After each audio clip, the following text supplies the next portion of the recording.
Atenção! Para uma melhor experiência ouvindo este podcast, recomendamos que você use fones de ouvido. No ar, episódio 3 do Assombração Podcast.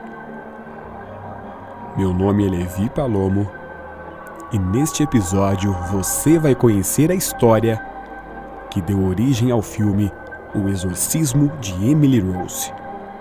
Este é um dos casos paranormais mais bem documentados da história e daqui a pouco você vai ouvir o áudio original gravado em uma das sessões de exorcismo com a garota Anneliese Michael. Começa agora a sua terceira experiência sobrenatural. Seja muito bem-vinda ou bem-vindo. Está começando Assombração. Histórias reais. Relatos. Casos famosos. Mistérios. Espíritos. Fantasmas. Demônios. Vultos. O que realmente é a assombração? A história que você vai ouvir agora é real. Você está preparado para mais uma experiência sobrenatural?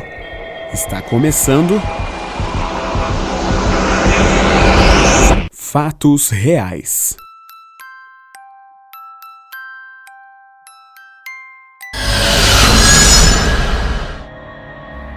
Anneliese Michael foi uma jovem alemã de família católica que acreditava ter sido possuída por uma legião de demônios. Então, ela se submeteu a uma intensa série de sessões de exorcismos com os padres Ernest Out e Arnold Hentz nos anos de 1975 e 1976. As graves consequências atribuídas ao rito de exorcismos feitos com ela motivaram a abertura de um processo criminal pelos promotores de justiça locais contra os pais de Anneliese e os padres exorcistas, causando uma grande polêmica em toda a Europa e dividindo a opinião pública mundial. O caso deu origem a vários estudos e pesquisas, tanto de natureza teológica quanto científica, e serviu como inspiração para o filme O Exorcismo de Emily Rose. Em 1968, com apenas 16 anos, Anneliese começou a apresentar sintomas e comportamentos que foram diagnosticados a princípio como epilepsia, aliada a um quadro aparentemente de esquizofrenia após vários exames em uma clínica psiquiátrica. Durante a noite, o corpo de Anneliese rapidamente, sem explicação nenhuma, se tornava rígido e ela sentia um peso enorme sobre seu peito, além de uma total incapacidade de falar. Anneliese foi então enviada para o internato de um hospital psiquiátrico, onde ela permaneceu em tratamento intensivo durante o período de aproximadamente um ano. Quando finalmente recebeu alta, foi ainda capaz de completar os seus estudos secundários e se matriculou em uma universidade alemã, onde iniciou seus estudos em pedagogia. Entretanto, durante todo esse tempo, Anneliese afirmava continuar a escutar vozes ameaçadoras que diziam: "Você vai queimar no inferno, vadia vagabunda, eu vou te levar comigo." E tinha visões assustadoras que ela mesma atribuiu a uma possessão demoníaca. Sem que os médicos encontrassem uma cura definitiva e sem a explicação satisfatória para os sofrimentos da jovem, os seus pais começaram a cogitar que a sua filha de fato estava possuída por alguma força sobrenatural maligna. Anneliese agora tinha visões de rostos demoníacos durante as suas preces diárias, enquanto aumentava a sua intolerância a lugares e objetos sagrados e mergulhava cada vez mais em crises depressivas. Durante todo esse período de tempo e até perto do final das sessões de exorcismo, Anneliese foi medicada com remédios psiquiátricos extremamente fortes. No início com periciazina, que evita as convulsões por meio de sua ação direta no sistema nervoso, e depois com carbamazepina. A medicação se revelou ineficaz em deter as convulsões e fazer desaparecer as visões e vozes que se tornaram cada vez mais e mais frequentes para a jovem Anneliese. Ela começou a desenvolver comportamentos estranhos, como dormir no chão, comer moscas e aranhas, espancava e insultava membros da sua família, gritava por horas, quebrava crucifixos e tudo o que era de sagrado dentro da sua própria casa. E o pior é que ela também se automutilava.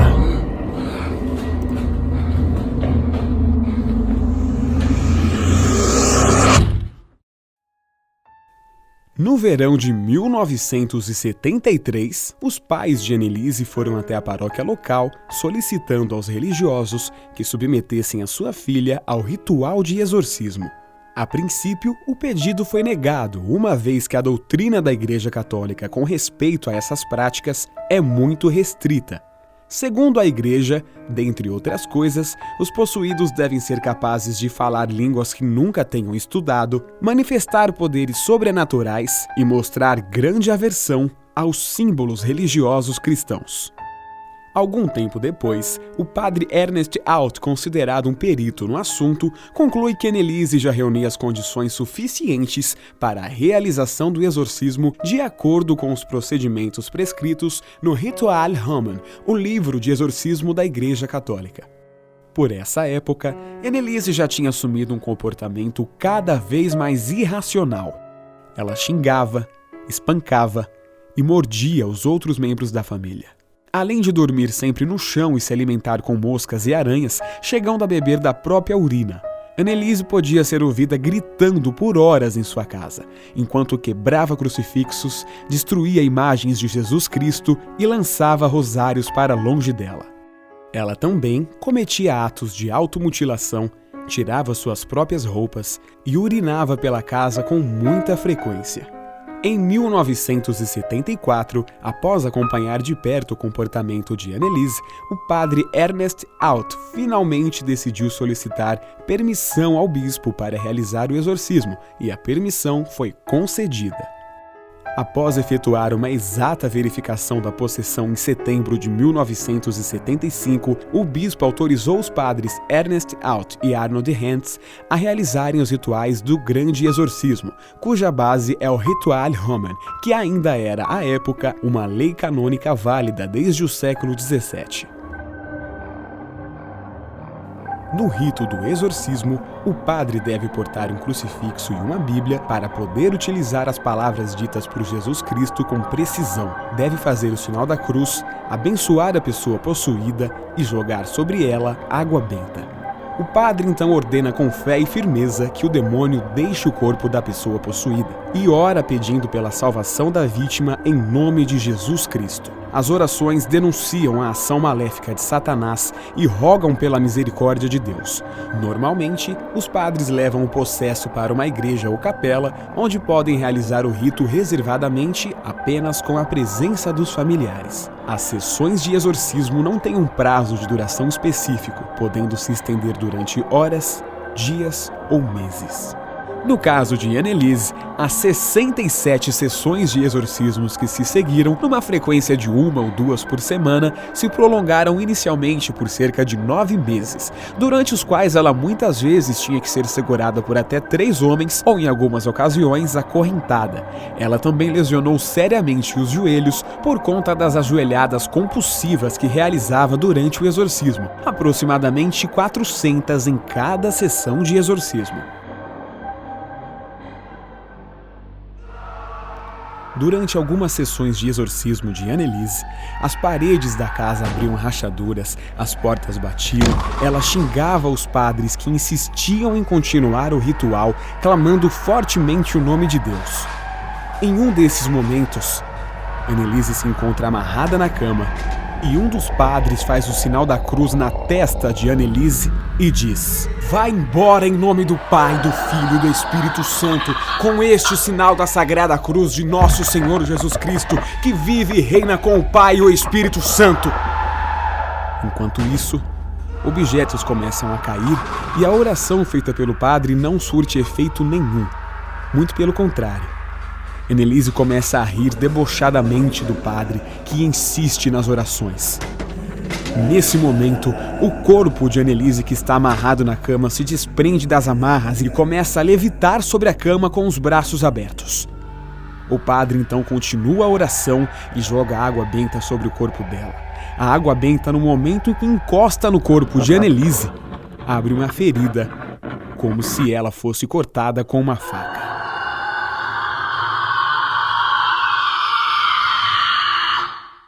Nas sessões que foram documentadas em 40 fitas de áudio, Annelise manifestou estar possuída por pelo menos 6 demônios diferentes: Lúcifer, Caim, Judas, Nero, Hitler e Flashman, um padre caído em desgraça no século XVI. Nos próximos segundos, você vai ouvir o áudio original de uma das sessões de exorcismo de Annelise Michael.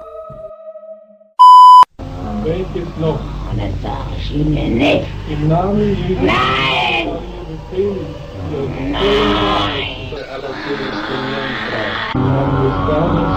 Und des Sohnes und des Ja, das Scheißloch ohne dich! Santa Miranda.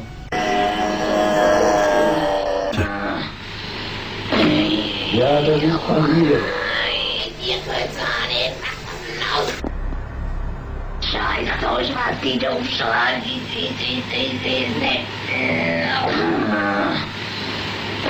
Nein! Sie Drecksau, sie Verflucht! Das ist unnehmbar und grausam ist. Grausam! Sie Drecksau, sie Verflucht! Der das ganze Deutschland verführt, oder? Ja, der ist ja noch drin. Im Namen des dreifaltigen Gottes und aller Todesgemeinde Maria, sagt die Wahrheit. Durante o período em que esteve submetida a sessões de exorcismos, Annelise relatou um sonho onde teria se encontrado com a Virgem Maria, e ela lhe teria proposto 2 opções de escolha para a sua condição: ser liberada logo do jugo dos demônios ou continuar com seu martírio para que todos soubessem que o mundo espiritual e a ação dos demônios no mundo existem de fato. Annelise teria escolhido a segunda opção. Ela optou pelo martírio voluntário, alegando que seu exemplo enquanto possessa serviria de aviso a toda a humanidade de que o demônio existe e que ronda a todos, e que trabalhar pela própria salvação deve ser uma meta sempre presente. Ela afirmava que muitas pessoas diziam que Deus está morto, que haviam perdido a fé.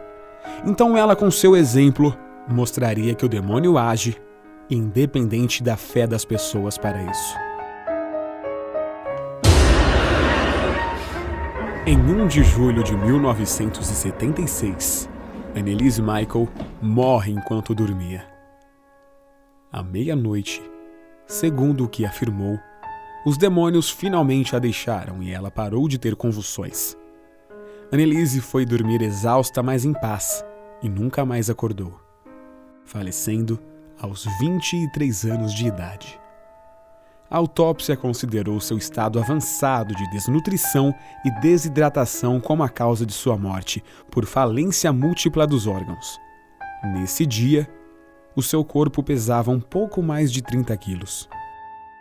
Logo após o falecimento de Annelise, os padres Ernest Alt e Arno de Hens fizeram um comunicado do óbito às autoridades locais, que imediatamente abriram inquérito e começaram as primeiras investigações.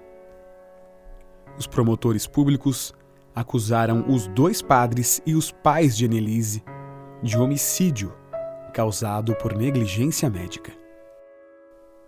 Todas as sessões de exorcismo foram gravadas. O áudio que você ouviu neste episódio foi o único disponibilizado pelos padres a mando do juiz no dia do julgamento. E essa é a história de Annelise Michael, que o mundo pôde conhecer através do grande sucesso que foi o filme O Exorcismo de Emily Rose. As imagens de Annelise Michael estão disponíveis agora no Instagram @assombraçãopodcast. Para quem acompanha o Assombração pelo YouTube, as imagens também estão disponíveis lá durante o vídeo do podcast. Em breve, o podcast Assombração irá iniciar as suas atividades no YouTube, com a transmissão, com a exibição das gravações feitas por mim, aqui no estúdio do Assombração, contando as histórias e entrevistando as pessoas. Em breve, estaremos lá também no YouTube. No próximo episódio do Assombração, eu recebo mais um convidado aqui no nosso estúdio para contar suas histórias, as suas experiências sobrenaturais. Eu me despeço por aqui e agradeço a sua atenção e a sua audiência até aqui. Muito obrigado e até o próximo episódio do Assombração.